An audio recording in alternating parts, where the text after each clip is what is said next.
Mister Vora, आप जिस तरह की घटनाओं का जिक्र कर रहे हैं, उन्हें सुनकर तो ऐसा ही लगता है जैसे सब कुछ सामान्य था वहाँ पर। नयन वोरा ख्यालों से बाहर आता हुआ बोला, नहीं, कुछ भी सामान्य नहीं था वहां। पर कई बार जब तक हम कुछ ऐसा समझ पाते हैं, देर हो चुकी होती है। डॉक्टर भार्गवा दोबारा नयन की बात ध्यान से सुनने लगी। मुझे उस कॉटेज में रहते हुए लगभग 3 दिन गुजर गए थे और एक रात में जब बैठकर अपनी नॉवेल पर काम कर रहा था, तभी मुझे कॉटेज के बाहर कई सारे कुत्तों के भौंकने और रोने की आवाज सुनाई दी। कुछ देर तो मैंने इग्नोर करने की कोशिश की, मगर जब मुझे राइटिंग में दिक्कत होने लगी तो मैंने बाहर निकलकर देखा।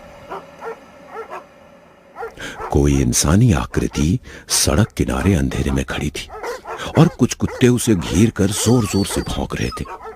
मैं माजरा समझने की कोशिश कर ही रहा था कि तभी तेज गोली चलने की आवाज हुई। गोली जैसे मेरे पास से ही चली हो।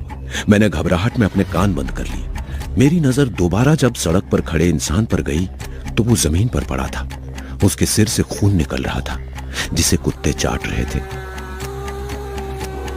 ये नजारा देखकर मैं काफी घबरा गया। मैं फौरन ही सीढ़ियों से नीचे की ओर भागा। मुझे लगा उस आदमी की मदद करनी चाहिए, मगर जैसे ही मैं उस जगह पर पहुंचा, मैंने देखा वहां कुछ भी नहीं था।